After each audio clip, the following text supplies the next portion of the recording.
संसद में बैठता था लेकिन देश से गद्दारी करता था। धुरंधर पार्ट 2 में ऐसा क्या दिखा जिसने फिर से अतीक और अशरफ की कहानियों को कर दिया जिंदा। अतीक और डी कंपनी का रिश्ता सिर्फ फिल्मी कहानी है या हकीकत, क्या कहती है पुलिस की रिपोर्ट। देखिए अतीक और पाक का A to Z कनेक्शन। नोटबंदी होते ही अतीक और दाऊद की सचमुच हुई थी बात। धुरंधर 2 की कहानी ने लगाई बॉक्स ऑफिस पर आग, टूट गए कमाई के सारे मीटर। धुरंधर पार्ट 2 में एक सीन बहुत ज्यादा चर्चा में है। इस सीन और नोटबंदी का खास कनेक्शन दिखाया गया है। फिल्म में और सीन में एक शख्स का चेहरा बिल्कुल यूपी के माफिया अतीक अहमद जैसा दिखता है।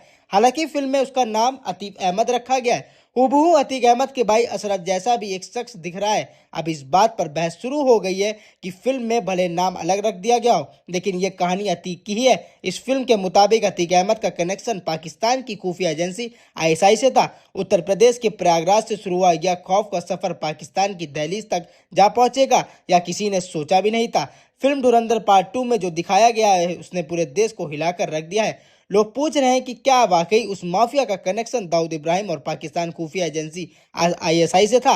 दरअसल इस फिल्म के इसी नोटबंदी में अतीक अहमद इतना बौखला जाता है कि वो PM के बारे में अनाप शनाप बोलने लगता है। लेकिन सबसे हैरान करने वाली बात दिखाई गई है अतीक अहमद और डी गैंग का मुखिया दाऊद इब्राहिम की बातचीत। तो क्या सचमुच अतीक अहमद का कनेक्शन डी गैंग और ISI से था?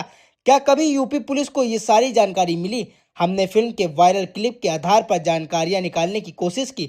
इसके लिए हमने अतीक का इतिहास खंगाला। 1979 में पहली हत्या करने वाले इस अपराधी ने कभी पीछे मुड़कर नहीं देखा। प्रयागराज के चकिया मोहल्ले से निकलकर सांसद की दहलीज तक पहुंचने वाले अतीक असल में देश का गद्दार था। पुलिस की चार्जशीट और FIR में यह साफ लिखा है कि अतीक अहमद के तार सीमा पार बैठे आतंकियों से जुड़े थे। अतीक ने खुद माना था कि उसे पाकिस्तान से हथियारों की सप्लाई होती है।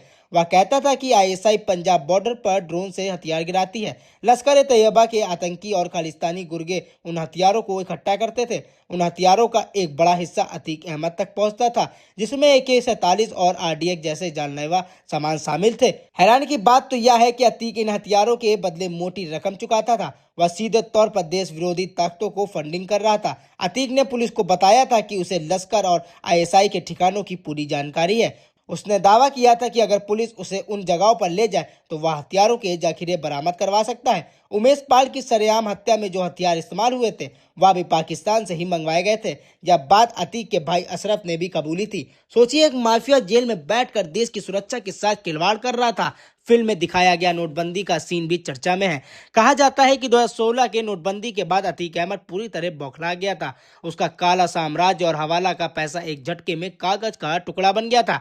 इसी बौखलाहट में उसने देश के प्रधानमंत्री के खिलाफ अपशब्दों का इस्तेमाल किया था। उसकी झटपटाहट इसलिए भी क्योंकि उसका पाकिस्तान से आने वाला फंड रुक गया था। डी गैंग के मुखिया दाऊद इब्राहिम से उसकी बातचीत के दावों ने तो और भी सनसनी मचा दी। जांच में सामने आया कि अतीक का गैंग ISI 227 के नाम से जाना जाता है। इस गैंग में 132 रजिस्टर्ड सदस्य थे जो जबरन वसूली और जमीनों पर कब्जे का धंधा करते थे। इस गैंग का नेटवर्क इतना बड़ा था कि इसमें अतीक की पत्नी शाइस्ता और उसके बेटे भी शामिल थे। अतीक का बेटा असद जो पुलिस एनकाउंटर में मारा गया वह भी इसी काली दुनिया का हिस्सा था। अतीक का भाई अशरफ भी इस पूरे खेल में बराबर का भागीदारी था। पुलिस के मुताबिक ये लोग देश में किसी बड़ी साजिश को अंजाम देने की फिराक में थे। लश्कर और खालिस्तानी आतंकियों से अतीक की मुलाकात इस बात का सबूत है कि वह सिर्फ एक गुंडा नहीं था, वह एक ऐसा मोहरा था जिसे दुश्मन देश भारत के खिलाफ इस्तेमाल कर रहा था। अतीक और अशरफ की हत्या जिस पिस्टल से हुई वह भी एक बड़ा राज है। जिगना पिस्टल तुर्की में बनती है और भारत में बैन है, लेकिन पाकिस्तान के रास्ते इसकी तस्करी भारत में की जाती है। पाकिस्तान की गन वैली में इस पिस्टल की नकल बनाकर सस्ते दामों पर बेची जाती है। अतीक के खात्मे के साथ ही उसके कई राज दफन हो गए, लेकिन जो सच बाहर आया वह रूह कपा देने वाला है। एक माफिया का इतना बड़ा दुस्साहस कि वह सीधे ISI से हाथ मिला ले या उत्तर प्रदेश की पुलिस और सुरक्षा एजेंसियों की एक बड़ी चुनौती बन गया था। अतीक अहमद ने अपने उस्ताद चांद बाबा को भी नहीं छोड़ा। राजनीतिक में आने के लिए उसने अपनों को ही निशाना बनाना शुरू कर दिया। 1989 के चुनाव में जब चांद बाबा उसके सामने खड़ा हुआ तो अतीक ने अपनी ताकत के दम पर उसे रास्ते से हटा दिया। वहां से शुरू हुआ यह माफियागिरी का राजनीतिक सफर आतंक के चरम पर तक पहुंच गया, लेकिन कानून के हाथ लंबे होते हैं। आज अतीक का पूरा साम्राज्य मिट्टी में मिल चुका है। उसके बेटे या तो जेल में है या दुनिया छोड़ चुके हैं। उसकी पत्नी शाइस्ता आज भी फरार है और पुलिस उसकी तलाश में जुटी है। यह कहानी उन लोगों के लिए सबक है जो अपराध की दुनिया में अपना नाम बनाना चाहते हैं। अंत हमेशा बुरा ही होता है। अतीक ने जो बोया वही उसने काटा। देश के साथ गद्दारी करने वालों का अंजाम यही होता है। पाकिस्तान और आईएसआई का साथ उसे पुलिस की गोलियों से नहीं बचा सका। आज यूपी में माफियाओं का अंत हो रहा है और अतीक अहमद उसका सबसे बड़ा उदाहरण है।